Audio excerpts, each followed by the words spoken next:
نحمده ونصلي ونسلم على رسوله الكريم أما بعد فأعوذ بالله من الشيطان الرجيم بسم الله الرحمن الرحيم قال الله تبارك وتعالى في القرآن المجيد والفرقان الحميد عاشرهن بالمعروف آمنت بالله صدق الله العظيم درود پاک پڑھیں اللهم صل على سيدنا مولانا محمد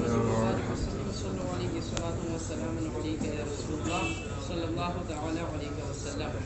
عزیزان محترم، ابھی آپ کے سامنے میں نے قرآن مقدس کی ایک آیت کریمہ کے پڑھنے کا شرف حاصل کیا۔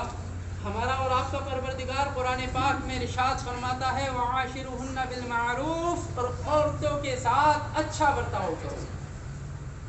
اور عورتوں کے ساتھ اچھے طریقے سے پیش آؤ۔ یہ کون حکم فرما رہا ہے؟ ہمارا پروردگار قرآن مقدس میں عورتوں کے متعلق اللہ نے حکم فرمایا کہ ان کے ساتھ میں اچھا برتاؤ کرو۔ اللہ کے نبی صلی اللہ علیہ وسلم حدیث پاک میں ارشاد فرماتے ہیں، آقا دو عالم صلی اللہ علیہ وسلم نے ارشاد فرمایا خیرکم خیرکم لأہلہ وانا خیرکم لأہلی، تم میں بہتر وہ ہے جو اپنے اہل و عیال کے لیے بہتر ہو، اور میں اپنے اہل و عیال کے لیے تم میں سب سے بہتر ہوں۔ آقا دو عالم صلی اللہ علیہ وسلم کے فرمانے والی شان کا مطلب یہ ہے کہ لوگوں میں سب سے بہتر اخلاق اس انسان کا ہے کہ جو اپنے گھر والوں کے لیے اچھے طریقے سے اپنے گھر والوں سے پیش آتا ہو۔ مطلب کیا ہے کہ ہم دنیا میں اچھے طریقے سے پیش آئیں، دنیا میں اچھے طریقے سے ہم اخلاق دکھائیں، اور اگر گھر کے اندر ہمارا اخلاق اچھا نہیں ہے تو ہم بہتر نہیں ہیں، ہم اچھے اخلاق کے مالک نہیں ہیں۔ بلکہ اچھے اخلاق کے مالک ہم کب ہوں گے؟ جبکہ ہم دنیا میں تو اچھے طریقے سے پیش آئیں لوگوں کے ساتھ، لیکن سب سے پہلے ضروری یہ ہے کہ گھر کے اندر ہم لوگوں سے اہل و عیال سے اچھے طریقے سے پیش آئیں۔ گھر کے اندر ہمارا انداز گفتگو، انداز رہن سہن یہ ہونا چاہیے کہ ذرہ برابر بھی گھر کے اندر ہماری وجہ سے کسی کو تکلیف نہیں ہونی چاہیے۔ آج ہوتا کیا ہے؟ آج ہوتا یہ ہے کہ ہم اگر گھر کے اندر بڑے ہیں یا گھر کے اندر ہم لیڈر ہیں تو ہم یہ سوچتے ہیں کہ ہم تو جیسے چاہیں گے گھر کو ویسے چلائیں گے، کیونکہ ہم گھر کے لیڈر ہیں، کما ہم رہے ہیں تو ہم جس طرح سے جس سے چاہیں گے بات کریں گے۔ ایسا نہیں ہونا چاہیے۔ بھلے ہی ہم کما کے لا رہے ہیں، بھلے ہی ہم گھر کے لیڈر ہیں، لیکن اس کے باوجود بھی اگر ہمارا کوئی چھوٹا بچہ بھی ہے اس سے بھی ہم یہ سمجھ کر کے بات نہ کریں ہم لیڈر ہیں اور ہم باپ ہیں گھر کے، تو اس سے جس انداز میں چاہے بات کریں، بلکہ ہمیں اللہ کے نبی صلی اللہ علیہ وسلم کی سیرت کو ہر وقت اپنی نگاہوں کے سامنے رکھنا ہے، اور ہمیں بچے سے بھی بات کرنے سے پہلے غور و فکر یہ کرنا ہے کہ ہمیں اس سے کس طریقے سے بات کرنا چاہیے، کیونکہ ہمارے نبی صلی اللہ علیہ وسلم جب بچوں سے بات کیا کرتے تھے تو آقا دو عالم صلی اللہ علیہ وسلم کا بات کرنے کا انداز کیا ہوا کرتا تھا۔ عزیزان گرامی، کبھی بھی اس چیز کا شکار نہیں ہونا چاہیے کہ ہم گھر کے لیڈر ہیں اس طرح سے ہم چاہیں زندگی گزاریں۔ اسی طرح سے بیویوں کا مسئلہ ہے، بیویوں کا مسئلہ ہے تو بیویوں کے ساتھ میں اچھا برتاؤ ہم کریں، بیویوں کے ساتھ میں اچھا برتاؤ ہم کریں۔ ایسا نہیں ہونا چاہیے کہ بیویوں سے ہم جس طرح سے چاہیں بات کریں،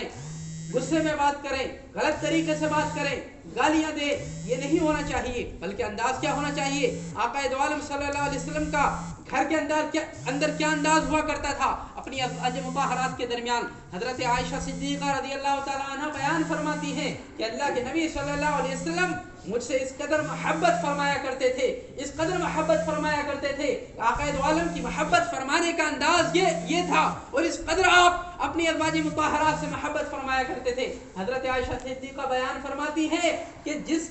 جب آقا دو عالم ایک مرتبہ گھر کے اندر تشریف لائے اور میں پانی پی رہی تھی، آقا دو عالم نے ارشاد فرمایا اے عائشہ میرے لیے بھی پانی بچا دو۔ حضرت عائشہ فرماتی ہیں اللہ کے نبی صلی اللہ علیہ وسلم کے لیے میں نے پانی بچا دیا، آقا دو عالم صلی اللہ علیہ وسلم میرے پاس آتے ہیں اور اس پیالے کو اپنے ہاتھ میں لیتے ہیں جس پیالے سے میں پانی پی رہی تھی، اور آقا دو عالم مجھ سے پوچھتے ہیں اے عائشہ آپ نے کس جگہ سے لب لگا کر کے پانی پیا ہے؟ حضرت عائشہ صدیقہ بیان فرماتی ہے میں نے آقا دو عالم کو بتایا کہ میں نے یا رسول اللہ اس جگہ سے پانی کو اپنے لبوں سے لگا کر کے پیا ہے۔ آقا دو عالم صلی اللہ علیہ وسلم اسی جگہ سے پیالے کی اسی جگہ سے اپنے لبہائے مبارک کو لگا کر کے پھر پانی کو نوش فرماتے ہیں۔ یہ محبت کا انداز ہے، اور یہ پوری امت کے لیے آقا دو عالم کا پیغام ہے کہ اے لوگوں اپنی بیویوں کو پیر کی جوتی مت سمجھ لینا، بلکہ یہ تمہارے لیے محبت کا وہ ذریعہ ہے، اور یہ محبت کے تمہارے لیے محبت کرنے کی یہ وہ چیز ہے کہ تمہیں جس سے بہت زیادہ محبت کرنی ہے۔ عزیزان گرامی، آقا دو عالم نے اسی جگہ سے ہونٹ لگا کر کے پانی کو نوش فرمایا، اور بہت ساری ایسی سینکڑوں مثالیں ہمیں حدیث کے حوالے سے ملتی ہیں کہ آقا دو عالم صلی اللہ علیہ وسلم کا جس سے ہمیں اندازہ ہوتا ہے کہ حضور کس طرح سے زندگی اپنی ازواج مطہرات کے درمیان گزارا کرتے تھے۔ ہمیں چاہیے کہ ہم گھر کے اندر بھی اسی انداز میں زندگی گزارنے کی کوشش کریں جس انداز میں ہمارے آقا دو عالم صلی اللہ علیہ وسلم زندگی گزارا کرتے تھے۔ ایسا نہیں ہونا چاہیے کہ گھر کے اندر ہم ماں بہنوں سے بات اچھے طریقے سے نہ کریں، ماں بہنیں ہماری خرچے کو پریشان ہے، یہ ہماری کوئی توجہ نہ ہو، اور باہر ہم دوستوں کے ساتھ ریسٹورنٹ میں پارٹیاں کرتے ہوئے نظر آئیں۔ آج کل ایسا ہوتا ہے کہ ہمارے گھر کے اندر ہماری ماں بہنیں خرچے کو پریشان ہوا کرتی ہیں عزیزوں، لیکن ہم دوستوں کے ساتھ باہر ہزاروں کی پارٹیاں کیا کرتے ہیں۔ میں کہتا ہوں کہ آپ باہر پارٹیاں بعد میں کیجئے، دوستوں پہ خرچہ کیجئے لیکن بعد میں کیجئے، لیکن پہلے آپ کے گھر میں ہیں، اہل و عیال ہیں آپ کے، آپ اپنے اہل و عیال کو بھی دیکھ لیجئے۔ باہر خرچہ کرنے سے پہلے آپ اپنے گھر کا بھی جائزہ لیجئے کہ آپ کی بہنوں کو کسی چیز کی ضرورت تو نہیں ہے، کہ آپ کی ماں کو کسی چیز کی ضرورت تو نہیں ہے، کہ آپ کی ماں کے پیر میں جوتیاں ہیں، کہ آپ کی بہنوں کے پاس میں اچھی جرسیاں اور اچھی اسٹول وغیرہ ہیں۔ یہ ہمارا سب سے پہلی ذمہ داری ہماری یہ بنتی ہے، ہمیں اپنے گھر کا جائزہ لینا ہے اور اپنے گھر والوں کے ساتھ میں اسی طریقے سے پیش آنا ہے جس طریقے سے اللہ کے رسول اپنے گھر والوں کے ساتھ میں پیش آیا کرتے تھے۔ اللہ کی بارگاہ میں دعا ہے، میرے کہنے میں آپ کے سننے میں جو غلطی ہوئی ہیں اللہ معاف فرمائے، اور ہم سب کو اپنے ہمارے نبی پاک کے نقش قدم پہ چلنے کی توفیق عطا فرمائے۔ السلام علیکم ورحمۃ اللہ۔